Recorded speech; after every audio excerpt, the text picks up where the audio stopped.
Well, good afternoon, fellow constitutionalists, and welcome to the Wednesday edition of the Dan Clements Show, a Christian political talk show. I'm your host, Dan Clements, your constitutional warrior, fighting for your right just to be an American. It is December the 6th, in the year of our Lord 2017. Remember, we're a hyphen-free, PC-free zone. God is still in control, and He does love you. And I'm broadcasting live from the Hemlock Studios here in the beautiful Central Susquehanna Valley in the great Keystone State. Real quick here this morning before we get into a lot of stuff here. Let me make sure I'm over on the right story here. That fire out in California is getting out of hand. It's 0% contained as far as they're talking about this morning. Governor Jerry Brown declares a state of emergency for Ventura County as a massive wildfire continues to burn out of control on the state's central coast. The so-called Thomas Fire has burned more than 55,000 acres and is still 0% contained. And that's not good. That's a big fire, and that's not good. More than 150 structures have been destroyed or damaged, and 27,000 people have been evacuated. While officials could not confirm any fire-related deaths, they did say one firefighter was sent to the hospital Monday, but has since been released. A red flag warning will be in effect till Thursday as extreme dry conditions coupled with winds over 50 miles per hour are making it challenging for the more than 1,100 firefighters on scene. We have extremely high winds, very, very low relative humidity, and our fuel conditions out there absolutely about as bad as they could be for fire spreads. So we're really concerned about the wind popping up again today and pushing the fire a little bit further toward the west, announced Chief Mark Lorenzen of the Ventura County Fire Department. So it's bad out there. It's bad out there. Now, that's way south. Los Angeles, Ventura County is way south where my aunt and uncle live up in Sebastopol, California, which is outside of Santa Rosa, which the fires got fairly close last time to them. I know it got into Santa Rosa a little bit or right outside of Santa Rosa. It didn't reach my aunt and uncle, thank God. But they've been having a lot of issues out there in California with these wildfires. And across the country, there's a huge issue about the fuel that is being left in the forest because due in large part, not completely, but due in large part because of the wrong think or the wrong-headedness of environmentalists who don't want anybody going in there managing the forest, clearing out the dead stuff in the bottom. A lot of folks go into national forest, they get a permit, or they used to, they get a permit, and they go in and cut down deadfalls. Anything that's dead. You can't cut live, and if they get caught, it's a pretty big fine. And my brother Tim up in Washington State used to do this all the time to get his firewood for the winter. And that's how they did it. They went into these woods and the national forest, and they cut the deadfalls and carried it, hauled it back truck and trailer to their house. And that's how they did their firewood. And that kept a lot of the big fuel out of the woods. And that helps. But when you don't, two things happen. When environmentalists don't allow people to go into, clear out all this deadfall, that adds fuel. And then there is a lot of argument. There is a lot of argument out there about not fighting these fires, because this is, I'll say it's God's way of cleaning up the forest. Cleaning the dead stuff out, getting the forest floor cleaned up. Matter of fact, the only way pine trees procreate with the pine cones is through fire. So the fire can pop open almost like popcorn, the pine cones, to let the seeds out. So fire is a very natural part of nature. But how long have we been fighting fires in the United States? Putting these out before they really get a chance to do their job and clean out the underbrush. And if we would allow these to go, I don't think we would have these huge fuel sources in these fires. That's my personal opinion. I could be way off on this, but that's my own personal opinion on that. Now today we're going to be talking a little bit about the Convention of the States. I got a video of Hillary talking down the Convention of the States. Most of the opponents of an Article 5, a constitutional, this is constitutional by the way, an Article 5 Convention of the States are progressives, they're social justice tyrants, they're social democrats, they're liberal Democrats, and a lot of Democrats, and it's almost like they have the same talking notes. All the Convention of the States is driven by the Koch brothers.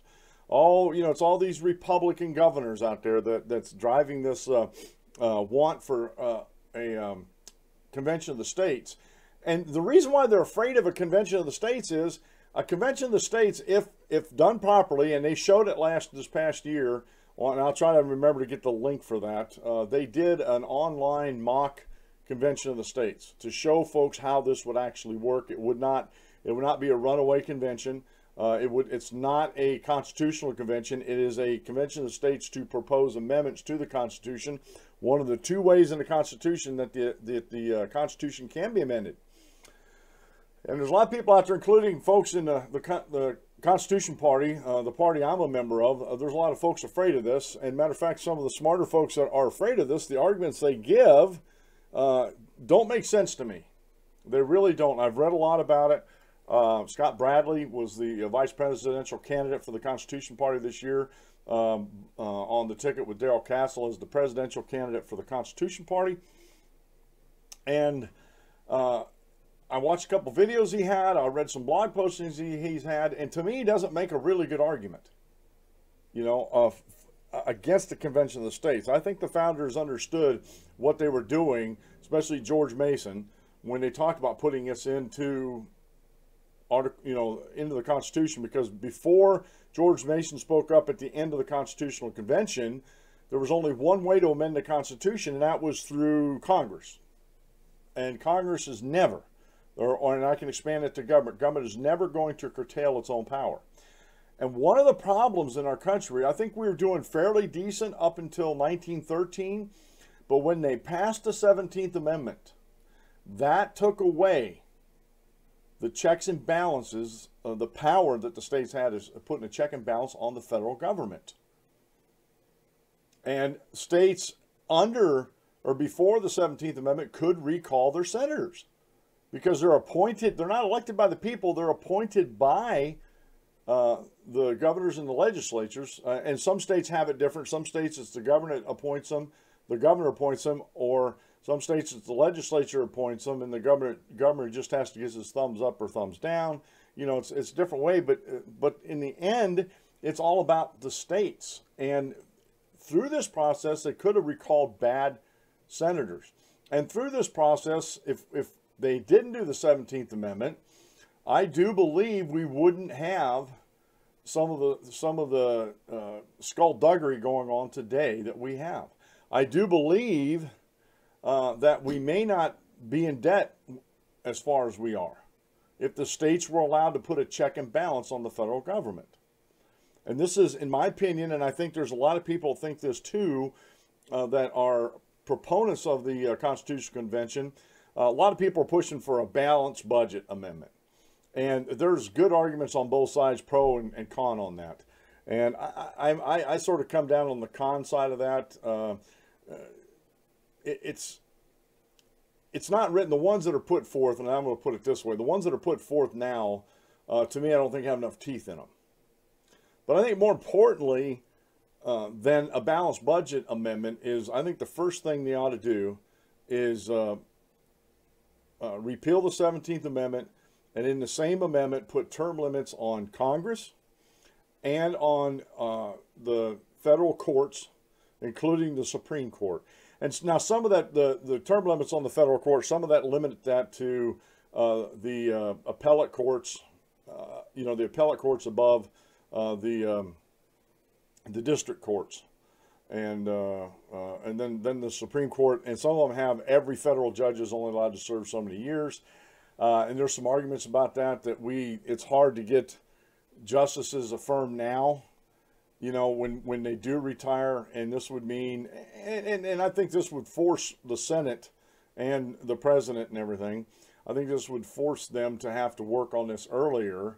And it would actually keep them from doing other stupid legislative acts, if they're concentrating on constitutional things here.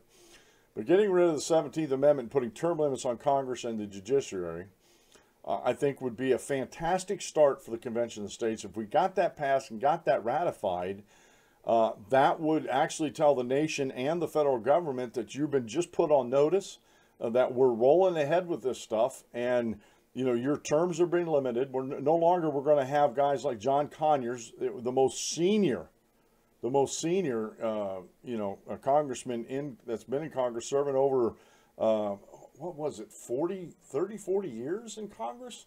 I didn't mean to bring this up, but I should have had this going on here.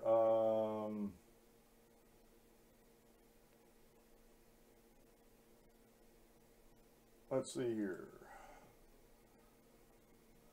He is the most senior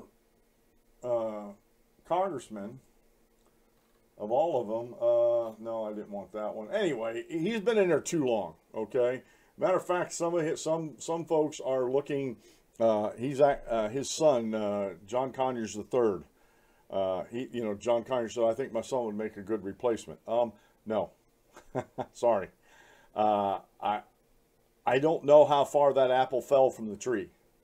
I'm not talking about the sexual scandals. I'm talking about the political ideology.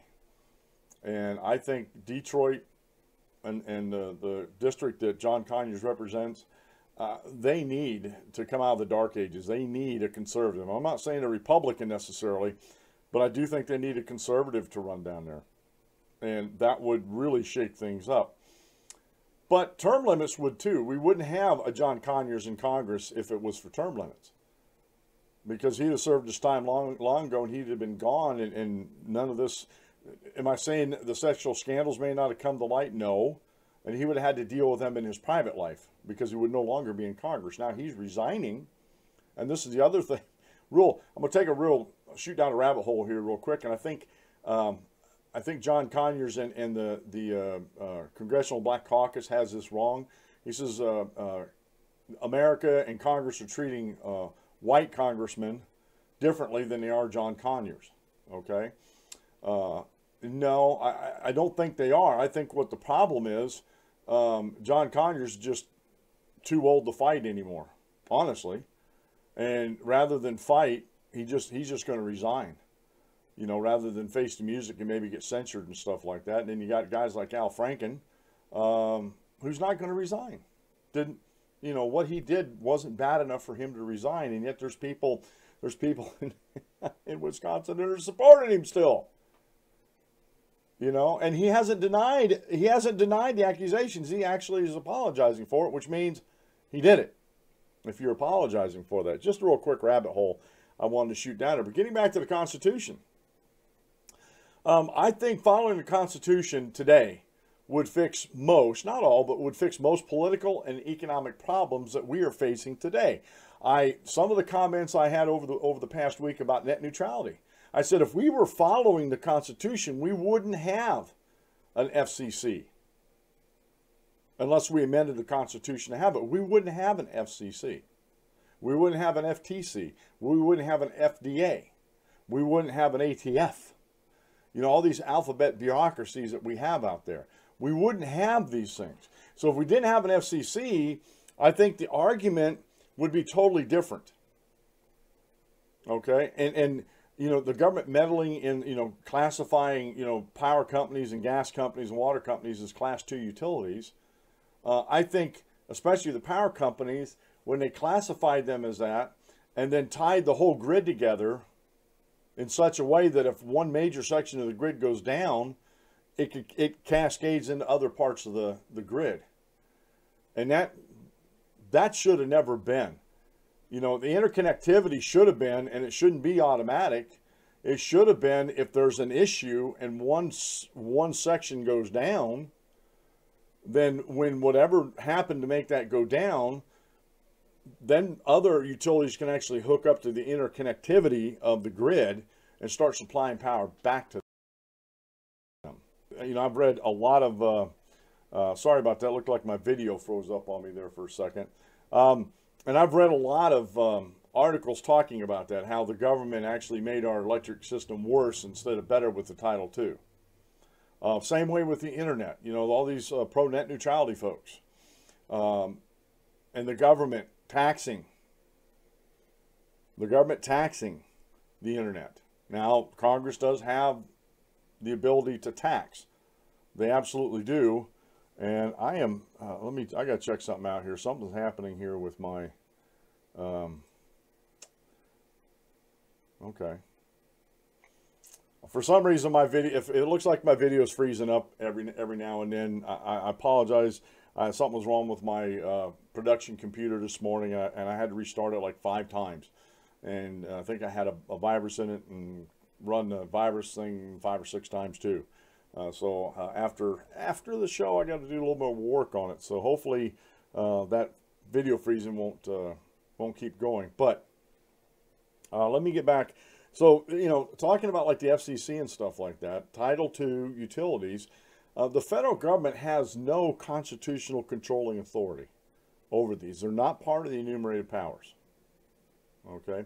A lot of what Washington, D.C. does, a lot of what they do is unconstitutional, because we never amended the Constitution. The government didn't, and the states didn't amend the Constitution to authorize the federal government to have things like the Department of Education, the Department of Energy, the EPA, the Department of the Interior. Matter of fact, there's nowhere in the Constitution other than a couple specific, you know, like DC and military things, that the government is not, there's no authority for the government to own or control any lands. So there's, out west, there's a lot of lands that are controlled by the federal government. They call it federal lands. And there's nothing, and no one can show anything in the Constitution where the government is supposed to be controlling or owning any land. And yet, we still do that. Now, I say all this because I've gotten this particular argument thrown back at me. It's a real one to defeat if you remember your Old Testament. Just because the Constitution hasn't been strictly followed in how many, you peg the years. I'll put it back to 1913. It might have been before that, might have been after that. But I always peg it back to somewhere around 1913 with the 16th Amendment, Federal Reserve Charter, and the 17th Amendment. Okay? However, that's why I put up, we haven't followed. But even if it isn't followed, it does not nullify the Constitution. In no way, shape, or form does that nullify and void out the Constitution. It's just like the child king Josiah. For, you know, his father, you know, did a lot of wicked things, and, you know, the temple was messy, wasn't kept clean, the sacrifices weren't being done, God's word wasn't being read to the people. Josiah became king, and someone found I'm going to call it the Old Testament, okay, but the scrolls that contain the law, they found them in a rubbish heap, and they brought them to King Josiah, and Josiah was so happy about that they found that you know, he was very emotional about that, and then he ordered that this be read to all the people. And so just because the children of Israel neglected God's word and didn't follow God's word, didn't make God's word null and void. It was still in force. And the reason why it was still in force is because Christ didn't come along yet to nail it to the cross. As long as it, you know, in the Old Testament times, they were going through historical, the history of Jews and Israel and that, and until the time of Christ, God's word for the children of Israel was still in force. And then lo and behold, Christ comes along and teaches God more perfectly, nails the law to the cross, and we're now in the Christian dispensation. We're not under the old law anymore. We're under the New Testament now. We're under, you know, the more perfect, you know, law of liberty, as some of the apostles would talk about. But anyway, so it doesn't make it null and void if we don't follow it. And some people, I don't know why they get that, why they have that idea. Well, you know, that's just an old antiquated document. We don't have to follow it anymore. It doesn't mean anything because we haven't followed it for years. So why start now? Because it's still the law of the land as far as controlling the federal government. There's still only 28 enumerated powers in the Constitution. And if we just think, folks, real quick here, and we'll get on with the show, what would happen? What would happen, and how much would the government actually cost if we actually went back and looked at the enumerated powers, compared them to everything that we're doing at the federal level, how much that would be gone, and then how little would the government actually need to do its constitutional things? And I'm talking about, and folks, I'm sorry to say this, I'm talking about things like Social Security, is unconstitutional. Welfare is unconstitutional on the federal level. Any type of safety net on the federal level is unconstitutional. All those actually belong, the powers there belong to the states and what they're to do with it. And a lot of people disagree with me on it. Well, the states can't do that. Well, yeah, the states can do that. But what the states are going to do more than likely is they're going to make it a little harder for people to get on welfare, and they're going to, and people and there are people that need it. There are people that need our help, you know, and if they can't get it from their family, their friends, or their community, or their church, then they don't have any other recourse. But those other resources should be tapped first. Okay? So, anyway.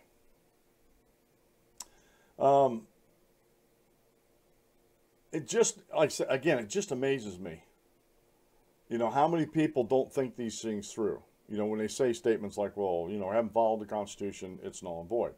So we're going to talk about that today. You know, like I said, I did talk about that net neutrality, and I didn't get any responses, honestly. I thought maybe a couple of them were going to go that way, but none of them responded to me that way. And there is, you can read something into that. If you're asking someone to respond to a question and they avoid it, you can read something into that. If they're avoiding it and don't want to answer it, most of the time it's either one or two things. Either they're not well educated on the subject, so they don't want to answer and sound stupid, or they are, and if they answer you truthfully, then what they've been doing all along is wrong, and they're going to have to rethink their life's paradigm. In other words, they're going to have to rethink what they're doing, you know, and that's with any aspect of life. I don't care if you talk about politics and the Constitution or the New Testament and the Bible. It doesn't matter. So, again, if we would just follow the Constitution, this would take care of a lot of our political and economic problems we're having here in the United States. The government wouldn't be able to intervene in the economy the way they are. And they wouldn't be able to... I know I keep saying I'm going to get to this. I just got to say this one last thing real quick. Because I've seen this in a report yesterday. I didn't want to bring it up because a lot of people don't understand the trade deficit. But let me break it down to you. Let me bring it down. Let me redneck it up for you a little bit here. The trade deficit is a straw man argument. Because if you break it down to the individual level, the family, community, or whatever, I earn a living, I get paid in dollars for that, you know, whatever I do for my labor. My wife does the same thing. We take those dollars and we go to the grocery store or to the department store and we exchange them for things either we want, need, or desire. Okay? One of those three. We need it, we want it, or, you know, and we want it for practical, you know, that's what you need it to live, survive. Wanting is something that would make life a little more comfortable, and a desire is more like a luxury. You know, and I'm not complaining about people who spend on luxury or, you know, all that kind of stuff. I'm just saying you have three motivations. And so you are operating in a trade deficit because all you're doing is giving the grocer or the department store your hard-earned dollars that you got paid for your labor in exchange for the goods they got. And it's no different. It's no different from a country. You know, if we don't produce it and yet consumers want it, guess what? That is a pain point for consumers because they want it. And then you have these entrepreneurs out there that actually go out and search for these throughout the world and bring them in. They import them. There's a huge import business in here. But for whatever reason, economists, and I think I think they're wrong-headed on this. They want this trade imbalance, you know, this trade deficit. And again, we all run trade deficits. We don't trade good for goods anymore. It's not like it was before the Industrial Revolution where we made something that we traded somebody else for. Now, like I said, we create our own personal wealth, I guess, if you want to call it that, by getting something in exchange for our labor, then we exchange that for something else that we want. But goods are not, and the trade deficit is what goods we ship out compared to what goods we ship in. And folks, like I said, that's a straw man argument. It doesn't hold water. You know, because again, we all, you know, if we could produce everything that all the American consumers would ever want to buy, need, want, or desire here in the United States, then no, we wouldn't have a trade deficit, as it were. But that's not happening. We're working in a global economy. You know, now I'll say that's enough I'll say about that, about economics. But this thing about the net neutrality and economics and free market principles that people, they use in their daily lives, and then they just totally try to destroy the idea of free market ideas and principles and that, just to save net neutrality. And really what they're trying to save isn't actually going to protect what they think it's protecting.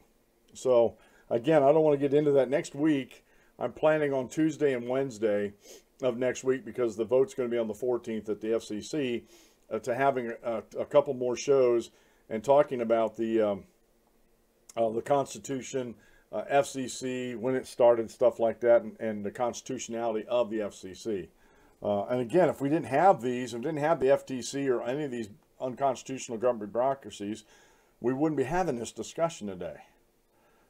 People should be going to their state legislatures and saying, look, these local municipalities should not have these monopolies.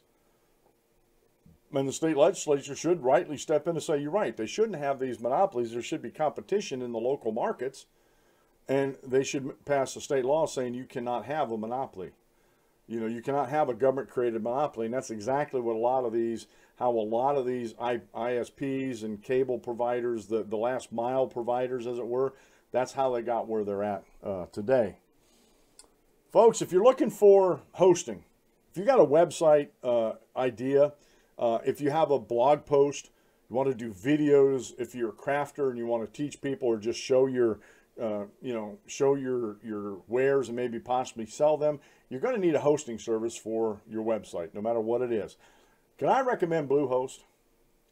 Because that is the hosting service for the Dan Clement Show. They're also an affiliate marketer partner for mine, and I love them.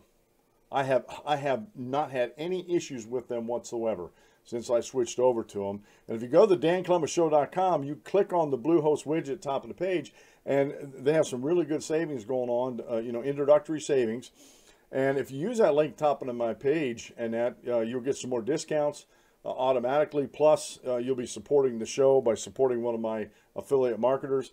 You get free domain, you get free site builders, you get 24/7 support. And my favorite thing is you get one-click WordPress install. And the only thing you have to do if you're taking care of your website by yourself like I do is you have to make sure, all you got to do is make sure that the widget, and they're called widgets, the WordPress widgets are compatible to the theme that you're using and to the Bluehost theme and everything, that you're up to date on all that, and it actually meshes with like a 1.0 Bluehost and all that kind of stuff. You'll figure it out, and it's not hard. And if you get into trouble, they got support that you can actually call, or they have podcasts that I listen to that help you through some of the stuff with the WordPress and Bluehost hosting. So again, this is the website, this is the web hosting service I use for the danclementshow.com. Why don't you check it out and see if you can use it for your web presence? Today's Daily Bible reading comes from the Gospel of Mark, chapter 7, verses 6 through 8. He answered and said to them, well did Isaiah prophesy of you hypocrites, as it is written, the people honors me with their lips, but their heart is far from me. And in vain they worship me, teaching as doctrines the commandments of men. For laying aside the commandment of God, you hold the tradition of men. The washing of pitchers and cups and many other such things you do. And what Jesus Christ was scolding these leaders of the people, what he was scolding them about was their lack of attention to the actual law. They were teaching traditions are more important to keep than the law. And I'm afraid in today's society, we've run into the same thing. That traditions are more important than the law. And they never have been. Because traditions can change. Now the law, like I said, Jesus Christ came to fulfill the law and nail it to the cross. And tear down that wall of enmity between man and God. And between the Jews and the Gentiles. And he did that back on the cross. Today's quote meal is from an unknown author. We must let go of the life we've planned in order to accept the life that is waiting for us.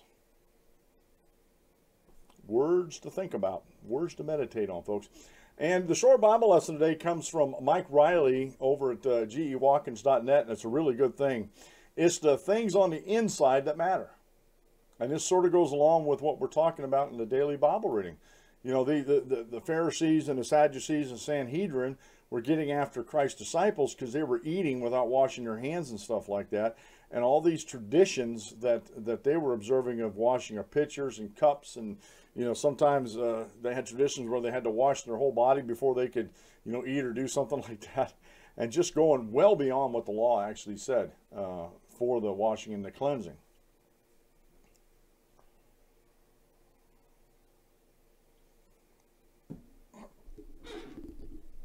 Using my travel mug today up here because that's what I'm starting to use. My travel mug when I go in on Monday, Wednesday, and Friday to get coffee on the way home because it's cheaper. It saves me a lot of money doing it that way. All right, here. Let me see. Let me go over here to Firefox and get this set up here. Make sure. Yep, that looks good over there. All right. Now, y'all know about the illegal alien that killed Kate Steinle, and how he was acquitted by the jury out there in San Francisco. And I have my opinions about it. I was not sitting there on the jury. I've listened to a lot of legal minds that I respect, and they all came with the same conclusion. They didn't convict this man of anything. Not of illegally owning a firearm, ammunition, or nothing. Okay, because San Francisco is a sanctuary city, and I, honestly, I don't think this gentleman got a fair trial. I really don't. I think they should have moved the venue outside of the sanctuary city and pulled a jury pool outside of that sanctuary city. I really do. But that's my own personal opinion. Obviously, they didn't. And a lot of times that has to do with a lot of times that have to do with the DA. You know, they want the brownie points for convicting somebody because it looks good on their record because they're political animals to begin with. So they, you know, this is one of the things that we have to really, really be careful about when we're thinking about changing venues and stuff like that. And honestly, I have my own opinions about this. I really do. I don't think. Honestly, I don't think it should be up to the DA to change venues, and I think it should be up to the judge and whether they're going to get a fair trial or not. You know, it shouldn't be up to the DA because, you know, the DA is trying to, you know, put notches on his belt for convictions. So he wants to keep it there. But I think justice was not served in San Francisco by not moving the venue. But like I said, that's my personal opinion. And so what happened was that this Jose Inez Garcia-Zarate was acquitted on all counts on first-degree murder, on manslaughter, involuntary manslaughter, illegal possession of a firearm, and being an illegal immigrant. And this gentleman had been deported, like, I don't know how many times. It was over 5 times before. And so now a federal grand jury in San Francisco on Tuesday indicted Jose Inez, I'll just stick with the first 2 names, for being a felon in possession of a firearm and ammunition, and for being an illegal alien in possession of a firearm and ammunition. So under our current system, even though I don't believe the ATF and some of these other federal agencies and bureaucracies should exist, under our present system right now, they can bring these charges against him. And I was trying to look up, I don't think that they can bring murder charges or anything like that, because that would bring in question double jeopardy. And so I was looking through this article here, and they pretty much didn't even touch the murder or anything like that. They're trying to get him on federal felon possession of a firearm and ammunition, and being an illegal alien in possession of a firearm and ammunition. Now, whether you agree with me or not, or whether you look at illegal immigrants as just regular immigrants to this country, they broke laws entering this country. That's why they're illegal aliens, and that's the way they should be classified, and that's the way they should be spoken about. The idea that cities like San Francisco can set up these, or even the state of California allows this to happen, that these cities set up these sanctuary cities where they don't have to cooperate with the federal government in one of the enumerated powers that the federal government has, and they have supremacy in that power, about the naturalization of immigrants. So they have supremacy in that power, and yet these cities are set up where they're not going to cooperate with the federal government. Now, I honestly believe that any mayors, any council folks, any state legislatures or governors, if they create sanctuary cities, they should be held accountable by the federal government because they're going against federal law. Now, this is different. I've actually had, I can't believe that these people brought this argument up. Most of them were very extreme leftists and stuff. They said, well, what about the Fugitive Slave Acts? Where these northern cities refuse to cooperate with the government, with the federal government. And to me, that was different, because slavery, in my opinion, slavery should have never been allowed to take foot on American soil, even when we were colonies, but it did. And I think slavery violates so many of our basic human rights, our natural human rights, that any laws made to return, like slavery, to return slaves back to their slave owners, even if they went into the North and they sent bounty hunters after them, I think the states were right to nullify that. But when you have a situation where these immigrants aren't slaves, they willingly, knowingly, meditatively, premeditatively actually, entered the country illegally. They know it's illegal to do so. If they didn't know it was illegal, they'd just come across illegal border crossings. But they don't. They sneak across in the dead of night across a porous southern border that we have. So I don't buy into any arguments where they didn't know they were breaking the law, because they absolutely did. They absolutely did know that they were breaking the law before they did it, or they wouldn't be doing what they did, sneaking over in the middle of the night. And so this Jose Inez,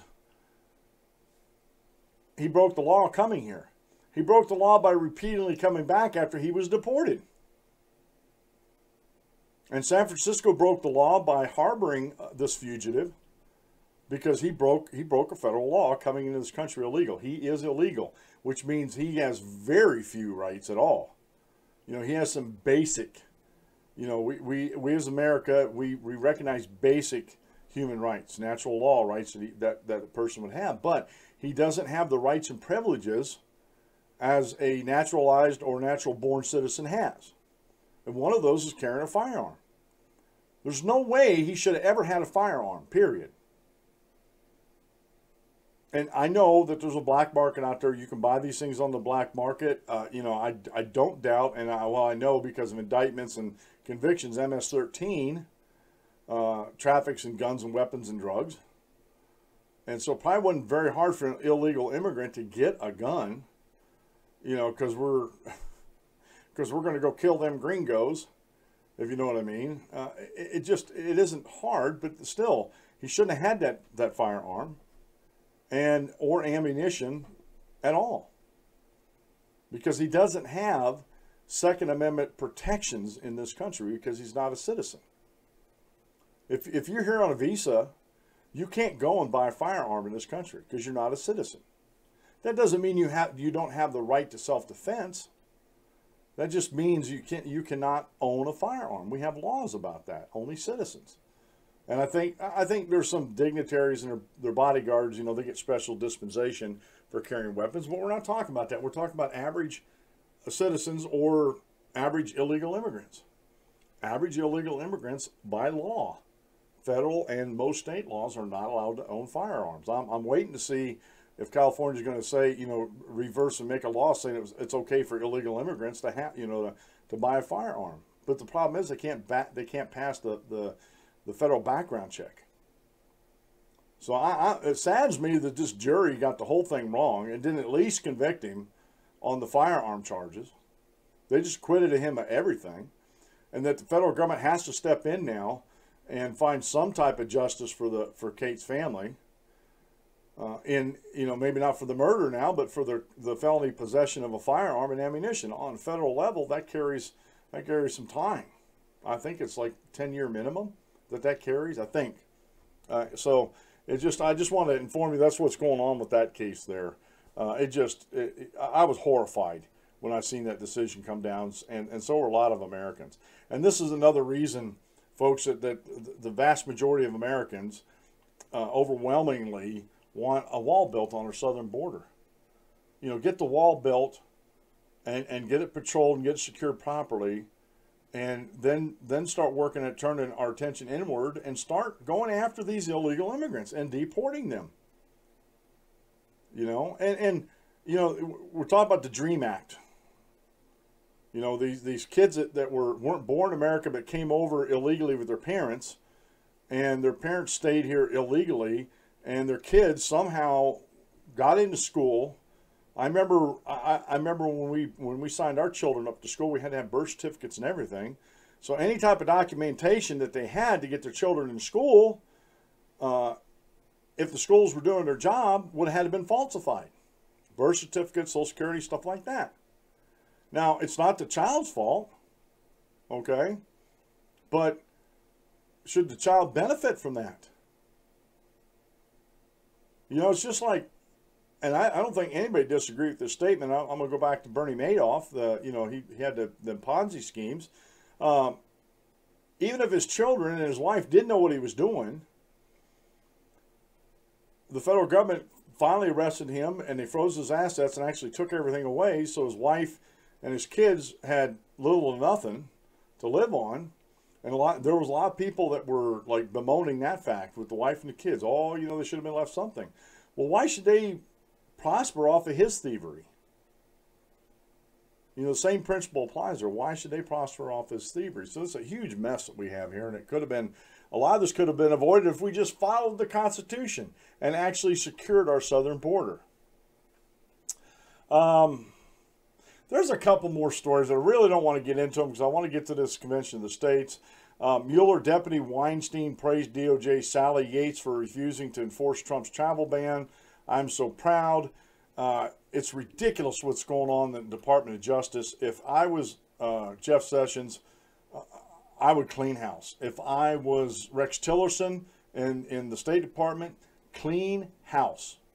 Clean house. I don't care if they're part of the unions or not. You clean house. Get them out of there.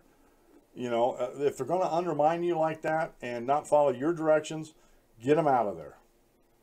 And I say the same thing with the Department of Justice. You got these, Eric Holder and Loretta Lynch pretty much destroyed the credibility of the Department of Justice and any agencies that they were part of. And that corruption is coming to light today, okay? So that's something that's ongoing here that they're looking into. And also, and I don't want to get into this argument here because this would take me probably a whole program to talk about Jerusalem and Israel and how America treats Israel. And I know people have called me anti-Semitic for my position on Israel. I think we need to recognize Israel as a sovereign country, but not for religious reasons. And there's a lot of people in this country, Jews included, who would disagree with that statement I just made and say I'm anti-Semitic. No, I'm not anti-Semitic. I'm pro-Bible. I'm pro-God's Word when it comes to Israel. Israel, the children of Israel served their purpose throughout the whole Old Testament in securing the bloodline, the red line of redemption from Genesis clear through to the cross. That was their purpose, to bring about the Messiah, that the bloodlines would still stay in place and bring about the Messiah that would not deliver them physically from Roman occupation, but deliver them spiritually from their prisons of sin. And I've gotten way too many conversations in this country with quote-unquote Christians who have just a horrible, horrible stance on Israel, saying, talking about Scripture and just talking where they know not about it. And this is filtered down from the leaders and stuff. But anyway, CNS News' Patrick Goodenow is reporting that Feinstein urges Trump not to change Jerusalem policy. What's that policy? Trump wants to put the embassy in Jerusalem. But 6 months ago, she voted for him to do that. These politicians, especially, and I'm not saying this doesn't happen to Republicans or conservatives on the right, but more and more these examples are coming out of the hypocrisy of those in the Democrat Party. They'll say one thing 6 months ago, and they'll say something else totally different, but they won't go back and recognize that they said that whatever they said 6 months ago. Oh, I've grown since then. Well, how have you grown? Now, how have you grown? Show us, explain to us how this happens. So those will actually be on the show notes pages there. Plus, there's an article here, a really good one by Gary Welch. He's the National Communication Director of the Constitution Party, talking about Judge Roy Moore, honesty, integrity, and this whole thing. And you won't see it much in the lamestream media, but a lot of Roy Moore's accusers, plus those who brought the stories to light, like the Washington Post and the fake news that they put out about this, have all just one by one fallen by the wayside and facts have been brought forth, and you know that really call into question their stories. And Roy Moore, as far as I know right now, he's the only one that's really fought against these sexual harassment charges and sexual assault charges. You know, and he's the only one that has. And if you're going to fight against him, you can't just automatically believe that the accusers are telling the truth.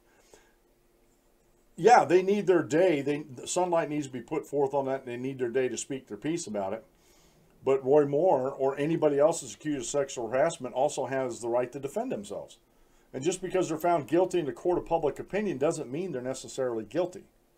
And this is something that you have to really, really think about with what's going on in America today. You have the far left in the news media, the lamestream media, whether it's on print or radio or television, that just anything conservative they don't like. They don't like at all. Matter of fact, yesterday I was answering a question on Common Cause on Facebook, and this person was saying all this, the fake Fox News and stuff like that, and I said, well, I don't watch Fox News. I'll watch One American News Network. Oh, well, their CEO is pro-Trump, yada, yada, yada. Okay, I understand that, if he is. And I went back, and she said, this is what Wikipedia says, without leaving the site for that. So I went over to Wikipedia and read what she, talked about, and then wrote back to her saying, so you're going to use the Washington Post as your article, as your reference for credibility on this. The Washington Post has been debunked as being a credible news outlet for a long time, just like the New York Times has, Atlanta Constitutional, and LA Times, some of these other big these big newspapers around the country. They've been debunked so many times and found out to be reporting so many things so wrong that, honestly, I don't know why people want to still read the newspaper online or in paper. I don't know why they still support these people, unless it's just because they still live in their echo chamber. So Gary Welch did a really good job of talking about this Roy Moore situation. Donald Trump is come out and full-throated, supporting Roy Moore. Matter of fact, I believe One American News is interviewing Steve Bannon of Breitbart. And so I'm looking forward to listening to that. Steve Bannon is a huge Roy Moore supporter. Matter of fact, Steve Bannon was supporting Roy Moore over Trump supporting, and again, I can't remember the guy because he didn't win, the other Republican that was in the primaries for the Senate seat, Jeff Sessions' Senate. It's not his seat, the Senate seat from Alabama that's open that Jeff Sessions vacated. Now, let me get this set up here. I want to play this. I want to play this video by Hillary Clinton attacks Convention of the States. Mark Merkler responds. And in the past, when I talk about this and share these things on Facebook and Twitter and elsewhere, I get the typical response from the left, and whatever Hillary Clinton says, they believe, lock, stock, and barrel. If you dare prove Hillary Clinton wrong, first off, you're not going to do it with leftists. Any proof you bring up, they're going to dismiss as a right-wing conspiracy against Hillary Clinton. But then they listen to her like it's God's word, and then anything she denounces, they're going to denounce also without even looking at it. And like this young lady I talked to yesterday on Facebook, Common Cause, have you even watched any of One American News Network content? Whether it's a news reporting or the Daily Ledger or Tipping Point, any of those shows on it, have you watched any of those? They don't make any bones about that they do have a conservative bias, but they try to be fair in their reporting is all I can say. And I haven't heard back from her. I doubt I'm going to hear back from her because she probably didn't. And I found this to be more and more, I found this to be the truth. Okay, so Hillary Clinton attacks the Convention of States, and Mark Merkler responds. And this is a Fox News video that we have on there. So let me get everything set up, and then we'll get this playing here.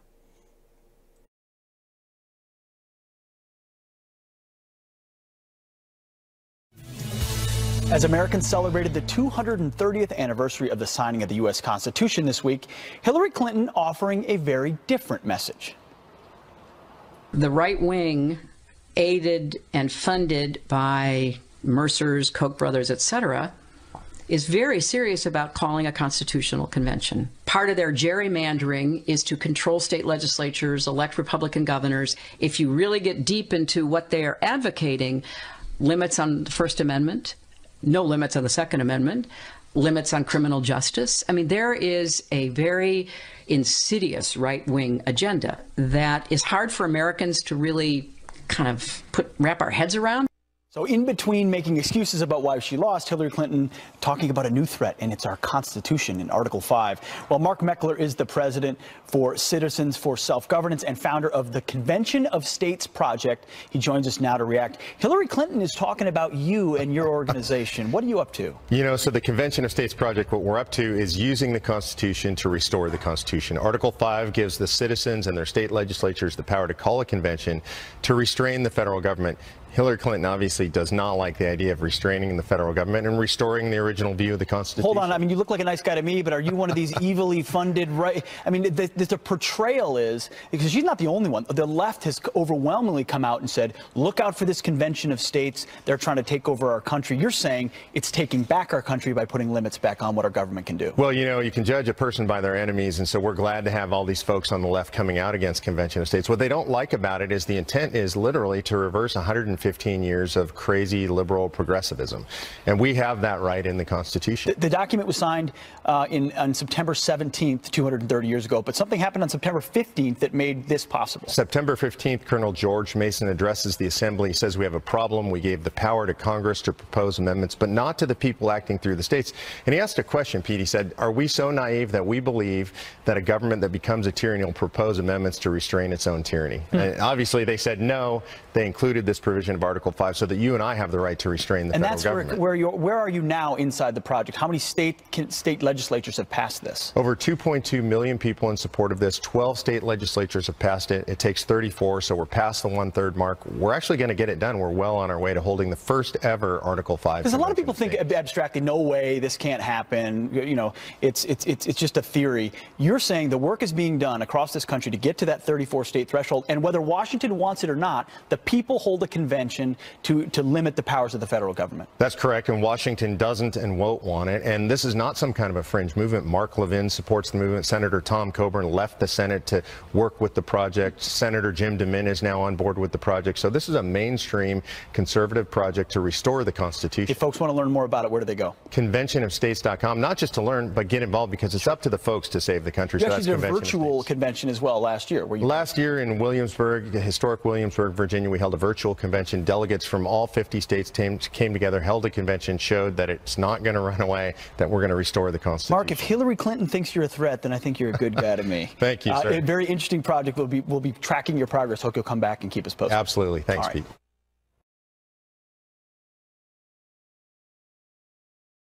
Sign the petition at cosaction.com and get as many.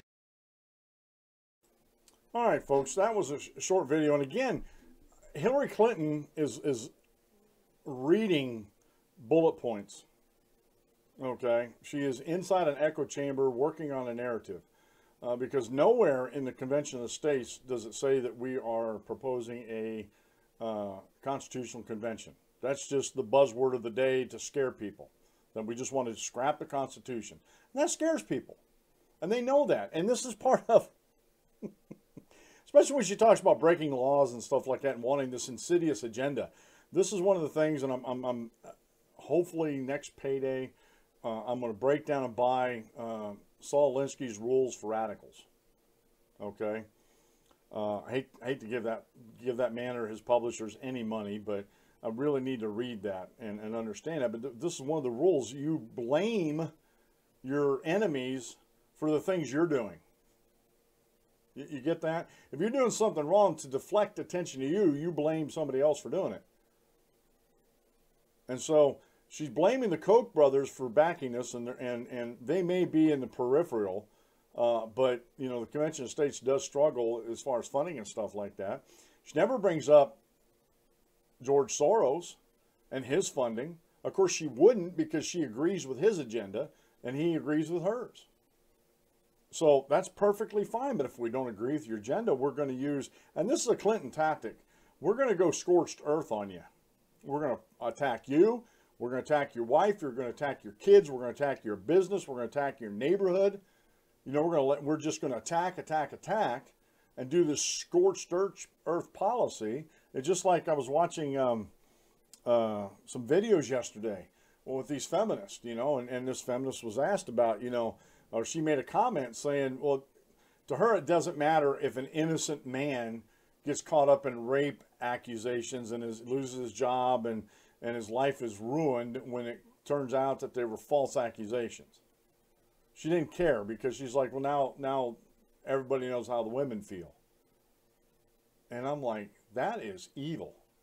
That is pure evil to want, or to just not care about somebody putting forth false accusations that actually ruin somebody else's life on that. And this is the Clinton strategy, the scorched earth strategy, which is part of the Rules for Radical. And again, to me, it's like it's just insidious that this stuff goes on, especially in politics today. And people will believe Hillary Clinton without going and researching what the Convention of the States actually is. And this bothers me. It bothers me greatly. Now, one of the things, if we followed a constitutional government, one of the things that would actually happen would be that we could have a constitutional budget. If all we were doing was holding the federal government accountable and saying these enumerated powers that are it, if you have all these bureaucracies that aren't part of the enumerated powers, they're gone, their budgets are gone, any monies that they have not spent go back into the treasury, as it were, and we need to realign the budget to follow the enumerated powers of Article 1, Section 8 of the Constitution. And I've been looking for a couple of years now and haven't really found anybody, any accountant or economist or something like that, that's actually really looked into this and gave us some good estimates on, you know, right now we spend something like between $3 and $4 trillion on our budget at the federal level.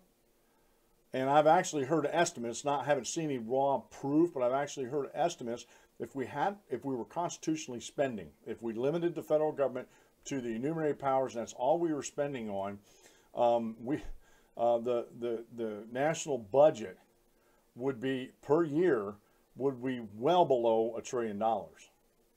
It'd still be in the hundreds of millions, but it wouldn't be anywhere near $1 trillion. And honestly, something like that, and it might even be, you know, it might be in the mid to low $100 billion. Who knows? But we'll never know until we actually bring this juggernaut of the federal government back to its constitutional chains. And so I have a couple articles here. I'm not going to get into them real deep here because I'm already at the hour mark. But we have a couple of these I'd like you to go over and read. This one's from the Marcadis Center. They do a good job on stuff like this that are constitutional. The need for constitutional budget reform. And this is, let me see here. This is by David M. Primo, posted on July 27th of this year. Chairman Goodlatte, Ranking Member Conyers, and members of the committee, thank you for inviting me here to discuss the need for a constitutional amendment to help rescue the federal government's finances. I am an associate professor of political science and business administration at the University of Rochester, where I hold an Anni and Mark Gabrielian professorship. In addition, I am a senior affiliate scholar at the Marcatus Center at George Mason University. I have studied fiscal policy throughout my career and am the author of numerous works in this area, including Rules and Restraint, Government Spending, and the Design of Institutions, published by the University of Chicago Press. My three-part message today is this. First, the United States faces fiscal pressures that threaten our economy and would be a serious mistake to let relatively low deficits today lull us into a sense of complacency about the future. Second, the short-run focus in politics combined with Congress's institutional prerogatives make it difficult for legislatures to implement durable reforms to address these fiscal threats. And third, a constitutional amendment, if well designed, can provide a foundation for credible and sustainable fiscal policy. And he goes on and talks about a bunch of these. I won't get into it because there's a lot of numbers in there. But basically, what David's talking about here, he's talking about a constitutional amendment that structures it to where you can only do for the enumerated powers, 28 enumerated powers of the Constitution for Congress, or federal government actually, Clause 1, Section 8, and put some teeth into that. And matter of fact, I'd love to see this because Nancy Pelosi would just have a conniption fit. In order to spend on something, you have to prove that you have the authority through the Constitution to do so. Well, and Nancy Pelosi, like I said, she would probably go into shock having to do that. I'm not a constitutional lawyer. Well, I'm not either. I can understand the Constitution. Why can't you? Are you that dense that you can't understand the Constitution? I know, and I realize there might be some people have a hard time doing that. But folks, there's a lot of primers out there. I talk about it quite a bit. You can ask me any questions about it. I'll help you find the answers if I don't have them. You can go to thedanclemenshow.com and click the contact page, and you can shoot your questions to me, and I'll answer them. So we have that article. And then the last article I want to get into real quick is from the Intellectual Conservative, A Constitutional Budget. And this is by Greg Penglis on May 10th of this year. During the entire budgeting and continuing resolution process, there are two words that will never be put together. They are constitutional and budget. Why?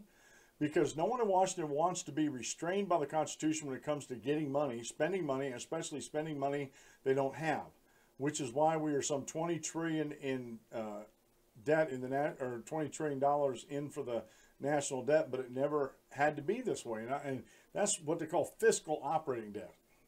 That's not even talking about the unfunded liabilities with government pensions, with welfare, and with Social Security. I've actually read estimates. It's hedging towards $200 trillion if that bill ever came due. And we need to do something about these things. Anyway, I'll read on. It's one thing to talk about the Constitution. It's quite another thing to actually live by it. The Supreme Court doesn't. They assume judicial review, a power they were never supposed to have. Presidents have gotten us into wars that were never declared, and Congress has spent us into a debt from which we may never recover. But if we ever get serious about paying off the national debt, it can be done.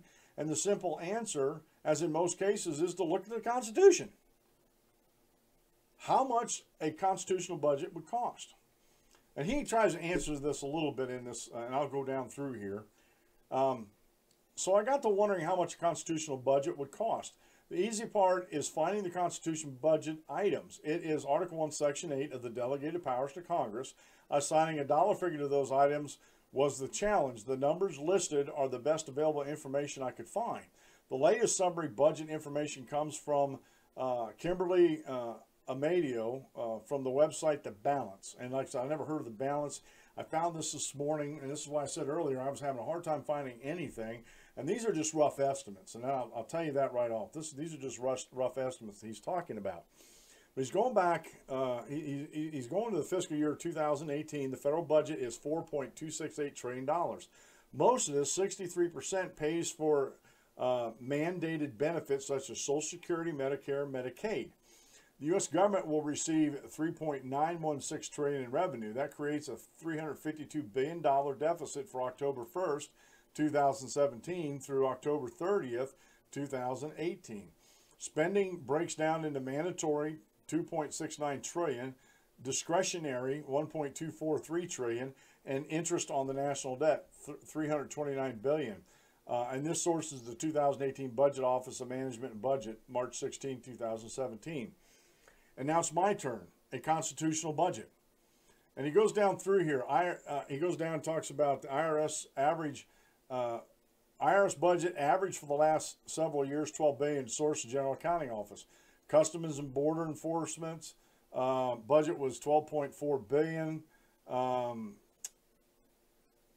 However, only a small part of their responsibility concerns collecting duties, say 10%, which is a guess. So the estimate cost of collecting duties is $1.2 billion. The clause regarding common defense and general welfare are from the preamble and not specifically budget items. And I've talked about this before. They talk about general welfare and the common defense, right? Especially the general welfare. People look at that as far as in the preamble, saying that that is an enumerated power. It's not. It's a modifying clause. It's a modifying clause, okay? Clause 2, to borrow money on the credit of the United States from the website, the balance mentioned above, interest on the national debt, $329 billion. And he goes down through and breaks this whole thing down, okay? He goes right down through all the clauses and everything and stuff like that. Let me see here. I want to get down here. Clause 17. I want to get past these clauses. In fiscal year 2013, the District of Columbia spent $2.8 billion in federal funds. Military buildings would be in the Department of Defense budget. The federal building funds from the General Service Administration in 2015 was $679 million. Clause 18, he goes on down through here. The cost of operating Congress and legislative branch, according to the website Skeptic Stack Exchange, 2014 was $5.8 billion. It would be impossible to determine the cost of the executive branch until it was determined which agencies and departments were constitutional, and most of them are probably already covered in this article. Robert Keith Gray, in his book Presidential Perks Gone Royal, put the total Obama budget in 2012 for the White House, Air Force One vacations, extra staff, and czars, and all their extravagances at $1.4 billion, way higher than normal. The cost of the administration of foreign affairs and embassies, consulates, and operating expenses for 2013 was $8.8 billion. The grand total for a constitutional budget, $1.029 trillion, slightly less than a quarter of the $4.268 trillion requested for the fiscal year 2018 budget listed above, which means at this time our federal budget is about 75% unconstitutional. Think about that the next time you hear any news reports or discussions on the federal budget and the national debt or raising the debt ceiling. So we're talking, let's just break this down. We're talking about $1 trillion, we're just going to round things, $1 trillion to $4 trillion, okay? If we went constitutional on the budget, and let's say that it was at $1 trillion, okay? Let's just use this as an example. That means we're saving, just in taxes collected alone, we're overspending by $3 trillion. Now, what should happen is we leave the tax levels where they're at now, bring the budget under constitutional control, and that other extra $3 trillion a year, in less than 7 years, we could have the national debt paid down to zero. We wouldn't be spending money on the interest. We wouldn't be, there'd be so many more benefits for doing this. And this is just only a set of guesstimate. And I just found this morning when I was going through this. I've always had a hard time finding all these things throughout the years when I'm trying to talk about the constitutionality of things and budgets and stuff like that. But even if we can get the national budget trim back in spending, and let's say we just hold it right at $1 trillion, there's no extra spending, anything like that, no borrowing money to spend more, you can see between 6 and 7 years we could pay off the national debt and still be able, once the national debt gets down, then we could cut taxes heavily. Matter of fact, if you're 75% of the government is unconstitutional and only 25% of the government's constitutional, you could go to a flat tax and cover the expenditures of the federal government. Okay, state governments would actually be operating better too if we got rid of all these unconstitutional mandates, because then the federal government couldn't constitutionally, and shouldn't be doing it today, but couldn't unconstitutionally put unfunded mandates, pronouncements from the federal government on the state governments that you got to do this, but we're not going to fund it. Those would all go away, and state budgets wouldn't be ballooned out, and tax dollars wouldn't be wasted. And I think America needs to get its fiscal house in order. And again, a lot of the problems, the political and economic problems we're having today, would actually go by the wayside. They really would. So, folks, like I said, when I talk about the Constitution, hopefully your eyes don't glaze over. I'm hoping this is interesting enough to you. It is interesting enough to me. It's been the Dan Clements Show. I'm your host, Dan Clements, your constitutional warrior. Remember, you ain't nothing, you hit it every time. If you like what you hear on the show, give me a thumbs up or thumbs down. Leave a comment, please. I read all the comments. I try to answer all the comments as best and as quickly as I can. If you're not subscribed, please subscribe to the show. Hit the notification button so when I have new videos out. And as always, I beg for money, folks. I have a Patreon account and I also have a PayPal account. You go over to danclemenshow.com and you click on those and become a patron of the show for I don't care if it's just a $1 a month would help me. $5 a month would help me. Any monthly stipend you can give me would help me either through Patreon or PayPal. So you guys have a great rest of the day. God bless, and we'll see you tomorrow at noon.